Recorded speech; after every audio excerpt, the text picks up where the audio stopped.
There we go. Greetings, unsettled souls, and welcome to the Correct Views. Semi B to Gangi doing political commentary for the media speaks. Hello, check, check, check. Is this mic working? Yes, it is. Very good. You can never be too safe around those things around here. All right, guys. Now that I'm sure that you can hear me, welcome to the show. Usually there's high def running, but lately Christelle has done more sleeping than camera operating, so there isn't going to be any HDef. So the low def, you're it. I want to welcome you all aboard, and we're going to do something just a little bit different today. I'm going to let this run behind me while I do it. We're going to go ahead and do a show that you can bring your kids into the room for. Bring them into the room. We're going to go ahead and we're going to talk about Christmas. We're going to talk about who Santa Claus really was. And for those of you with little ones, don't worry, we're not going to dispel anything. This is a show. Bring your kids in for. This is something different for the Correct Views. It's all about Christmas. We have some negative things about Christmas. I'll post that later. I want to make sure that this gets seen before Christmas. So everybody come on in. Get your favorite treats. Get ready. We're going to go ahead. And we're going to talk about who Santa Claus really was. Now, you might want to look this up online. St. Nicholas of Myra. I'm going to let this run behind me. You can see it on FactCam. And we're going to go ahead and talk about exactly who it is that St. Nicholas was. First of all, of course, the name. St. Nicholas, Santa Claus, Saint Claus was what it originally was when it was abbreviated. Kind of like you may call someone Jimmy, Jim, James. A way of saying Saint Nicholas was Saint Claus, and you can see where that ends up when the language is adopted as Santa Claus. Maria Santos is where it comes from, meaning saints, for those of you who speak Latin, particularly in your churches, perhaps. Saint Nicholas was a person who was native to Turkey, which meant that he was very likely dark-skinned. Not quite as round. Some people even said gaunt. He didn't gain weight until later, and nothing like he's normally portrayed on this today. And he was known for extreme acts of generosity, such as saving the righteousness of a couple of girls who had lived in the city of Myra. What happened was these girls had no money for a dowry. For those of you that may not know, that was the money that was needed to get married time period around 300 AD.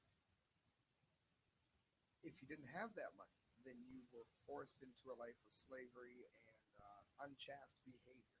Then you had no choice over it. You didn't have the option to do the right thing.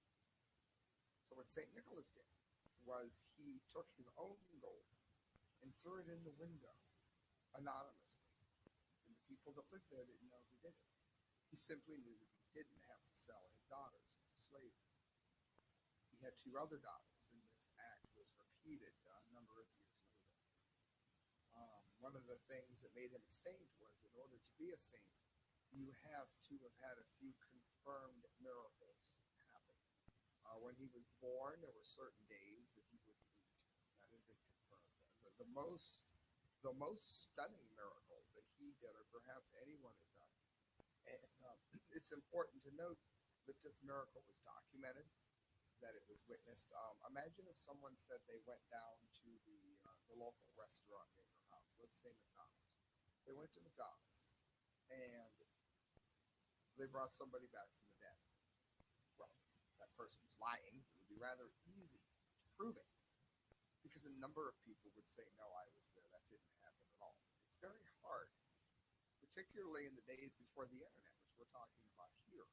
It's very difficult to pull off a lie of this magnitude. What I'm talking about is three children went to an inn after working and had requested food, and the innkeeper and his wife had graciously given it to them. Unbeknownst to the children, they were killed and put into a barrel as meat. And of course, that was as repulsive back then as it is now. 7 years passed before St. Nicholas had come to the inn.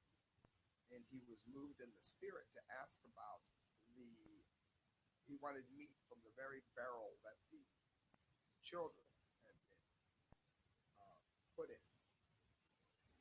The innkeepers ran from the place, but Santa Claus, as he became later, St. Nicholas, forgave them and raised the children from the dead, from the barrel. And of course, raising, we all know that acts like that are given sainthood when they are one of the miracles were to be seen, foretold by Christ. Of course, becoming sainthood, we know that he exists. We know that he was a real person. And he was at the Council of Nicaea. For those of you that don't know what that is, it's one of the most important meetings of minds in all of Christian church history. Is where they decided the divinity of Christ. They decided whether or not he was fully God and fully man at the same time. And Santa Claus was so adamant about the truth of the divine nature of Christ that after much haggling for many, many months with fellow bishop that did not believe Christ was divine, it is documented that St. Nicholas struck the man in righteous indignation. He slapped him. This may be where a lot of the rumor comes from, of course, of the Krampus, which, of course, in Australia was said to travel with St. Nicholas to punish bad children. This is where it goes into legend. Prior to this, everything I've told you is actually historical fact. We know for sure that Santa Claus, St. Nicholas, was buried in Myra. His body was removed, believed to have been stolen. But the reason that they took it was because Islamists, or the equivalent of the ISIS today, they were a problem in that time as well. This was around, he died in the 3rd century. That would mean right around the 10th century. I'm going to say 1087. His body was stolen from its original burial place in Myra and moved to Italy. Well, the reason for that was because, much like ISIS does today, where they destroy ancient relics, wonderful art, pieces of antiquity from the past. Here's a very good picture of St. Nicholas. They moved it so that the Islamists, or the equivalent of terrorists today, would not destroy the tomb. And they stole the body, and they wanted a church built to it. And to this day, between 70 and 75% of Santa Claus's bones reside in Italy. Some are in the original tomb in Myra. And again, we know that the Council of Nicaea listed him as an actual member. We know that it was true. We know that a number of sailors have said that they had reported him and that he calmed the seas, another one of the miracles found in the Bible. Descriptions of him tend to match up very well. Historically, the historical record for him is very strong, so he very much existed. He was a very real person, and he was a very good person. When he died, how many of you would know about this happened about, I want to say, within the last 30 or 40 years. St. John of San Francisco is an Orthodox saint. And he was such a good person that his body has never rotted. It doesn't rot. It was never embalmed. It was never cured in any way. The body sits in a church and doesn't rot. You can look it up. It's St. John of San Francisco. You can look it up very easily, or you can just go and see him because he is, after all, in a glass house. Something similar happened many, many centuries, decades, centuries ago now, at the death of St. Nicholas. His body exhumed myrrh. For those of you with a touch of history, you know that frankincense, myrrh, gold, silver, and a few other precious items were given to Christ on his birth. It is said that this myrrh healed a number of illnesses and diseases. And the interesting thing about this was quackery was very big at the time. So if something didn't work, it spread very, very quickly. Snake oil salesmen did not get very far in that time period. If something didn't work and someone died, it was well known. His bones literally bled or oozed myrrh upon his death. And there's actually a jar of the myrrh in the museum that is now part of his resting place in Italy. years later, of course, we all know that Santa Claus was somewhat revisited in a story that an author wrote for his ailing daughter. And that is where we get many of the stories that we get today. But even many years ago, nuns would give out candy on Christmas Eve, and it became a legend that Santa Claus had done it in many instances. And if you would find candy in your shoes if you were good, you would find salt in your shoes if you were believed to be too old to be doing such things, and you would receive a broom if you were a bad child. Also, again, the rumor of the Krampus came from that, where Krampus came to punish sometimes rather severely disobedient children. That, my friends, is the actual story of Santa Claus. That is historically correct who St. Nicholas is. And he was to the church. So when you hang your stockings by the chimney with care, and you talk about St. Nicholas coming, I hope you realize with great joy exactly who it is that he was and what he was doing, and the kind of genuine kind-heartedness that came with the man. And this carries on today. It's not completely vanished from modern society or modern world in any way. I thought this was nice. Listen to this, New American. Moving examples of generosity this Christmas season, each Christmas season. The American people showcase their generosity with incredible stories of charity and giving. Well, listen to this. One of them comes out of Cumming, Georgia, where a waitress at Red Robin named Meredith Gross received an extremely generous tip so that she could give her daughter a special Christmas. She's a single mother. She's worked at the Red Robin, it says, for years. And she had mentioned to some regular customers that she had a 4-year-old daughter. On a $4.27 check, they left her a $200 tip. They did it so that she could get her daughter an Elsa doll from the movie Frozen. And since the doll is quite a bit less than $200, it will allow her to cover other expenses during the holiday season. But the doll is like $35. They were able to make the Christmas better than ever expected, Chris said. And one day, I really hope that I can do something like that. Another inspiring story, I don't even know if this mic is on in here.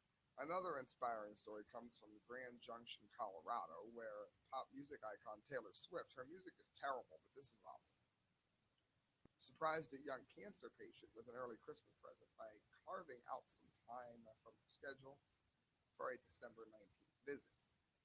Delaney Clements, age 13, moved into hospice care days after a 5-year-long battle with cancer. That's awful.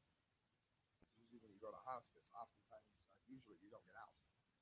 Billboard.com reports that Clements had developed a following on Instagram after she was diagnosed in 2010. Delaney caught Swift's attention after Delaney began to trend on Twitter with the Pound Delaney sign. On the 19th, Clements recalls that she was preparing to take a nap when her mother said that she had a visitor. Expecting the visitor to be a friend or family member, Delaney was stunned to discover that the visitor was Taylor Swift. And they exchanged Instagram messages, took selfies, and it was something very moving for the child. Literally speechless right now, she wrote on her Instagram. My new best friend, as I'm going to call her, has made a special trip on the way to Tennessee. Back in Northwest Delaware, strangers in Camden, Delaware, scraped together enough money to give veterans special Christmas surprise. James Pack suffered a heart attack in September and forced him to be hospitalized for several months. Delaware State News reports with no more to care for his 2 dogs, he ended up, dogs were taken by the SPCA. After the heart attack, he suffered an infection that rendered the left side of his throat paralyzed and his left side. He could barely speak, but he regularly called to check on his dogs.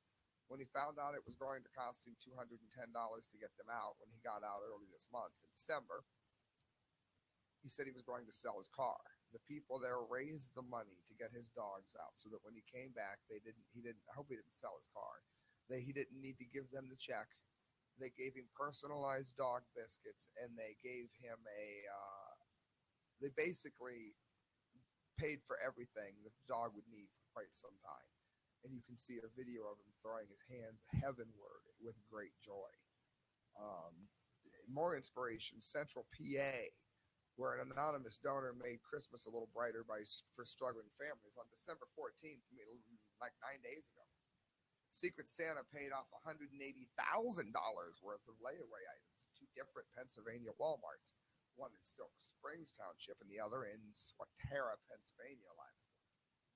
The anonymous donor, known only as Santa B, has started to make a habit of this, having paid off $50,000 worth of layaways last year. According to Stephen Myers, store manager at the Silver Spring location, Santa B stated that his business was successful and that he wanted to give back to the community. And that was between 300 to 400 layaways. Tracy Folks told ABC 27 that it had been a tough year and she had gone to cancel her layaway, and she wanted to thank whoever did that. So we're not devoid of Christmas joy today. It's just that you're not allowed to talk about it. You're supposed to be so unbelievably politically correct where, you know what, I'm not going to do that. As a matter of fact, I'm going to go ahead and make this more appropriate. How's this? We'll change the lower third. Why? Because we're not wrong. We'll leave it up now. It's already on. Friends, there are so many things that are going on. Texas restaurant chain touts politically incorrect holiday policy. abcnews.go.com. This is wonderful news. Epic win right here. Epic win. Listen to this. One restaurant chain in Texas is warning customers that it may offend them by being too politically incorrect this holiday season. I just got tired of the news of everybody having to be politically correct. Berry Hill Baja Grill CEO Jeff Annan told ABC News, so make sure you go to Berry Hill Baja Grill. The chain restaurant posted signs outside its 9 Texas location about 2 weeks ago that read, "Notice. The store is politically incorrect. We say Merry Christmas, God bless America. We salute our flag and give thanks to our troops, police officers, and firefighters. If this offends you, you are welcome to leave. In God we trust." God bless him. Annan said that that the last straw for him was the criticism, often we heard on the news, that erupted in social media last month over Starbucks' red holiday-themed coffee cups. We covered that here. Look up correct views Starbucks coffee. There's nothing wrong with saying Merry Christmas in lieu of Happy Holidays. When people say Merry Christmas, they're being nice, Annan said, adding that he's Jewish. We're not trying to be politically incorrect or have religious beliefs. The restaurants have been decorated with festive holiday decor, including Hanukkah decorations, and Anna said that for every negative response to the signs, there are hundreds of positive ones. I bet there are. It's a microcosm of why Trump is surging. Look at that sign there on fact. The outpouring of support has been absolutely terrific. We're actually getting a lot of requests from people to get the signs. He said some people say that you shouldn't take religion into the workplace. We're not trying to bring religion into the workplace. It has nothing to do with religion. It is the spirit of the holidays. So way to go there. Make sure you go to Berry Hill Baja Grill and let CEO Jeff Annan know. He's amazing.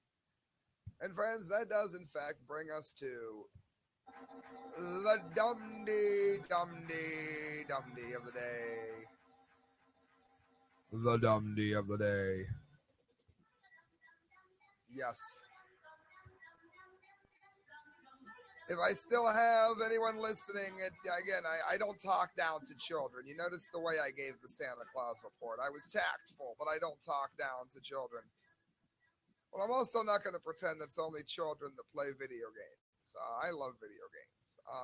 My wife, Christelle, all she does is video games, 24/7. Her phone is video games. Well, let this be a warning to you as our Dumdee of the day, or news.yahoo.com. Gamer sues Bethesda after losing his wife and job to Fallout 4 addiction. That is a game, for those of you that don't know. No matter how much time you've spent with Fallout 4 since it launched last month, it probably has a big impact on your life, as it has one gamer from Kremsk, Russia. According to the report from RT, the 28-year-old man is suing Bethesda, the developer of the game, for 500,000 rubles, about $7,000, after losing his job and his wife. He says that he didn't know that the game could be so addictive. Apparently, after seeing an advertisement for the game, The man quickly downloaded it and spent a few hours playing it over the next few days. Those days quickly turned into weeks, and after missing several days of work, he was fired from his job. His friends stopped hearing from him, his sleeping and eating habits deteriorated, and his wife left him in just a few weeks, no less. So it must have, just been the game.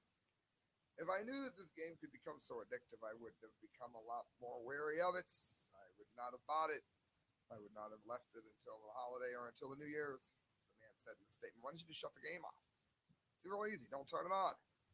Although there have been similar cases around the world in the past, this is the first for Russia. So the law firm representing the Fallout 4 addict is going to see what he can do regarding the case. In other words, he was too stupid to shut the game off and is trying to blame somebody other than himself. That, friends, is in fact the dumbdee of the day. Do me a favor, friends. You can donate to the show if you want to at thecorrectviews@hotmail.com. Every penny you give to me goes towards a better show. Do make sure you share it with one and all. Let people know I'm out of here. Let people know the show is going on. And Merry Christmas, friends. Good night. God bless. Brought to you by Change Transportation.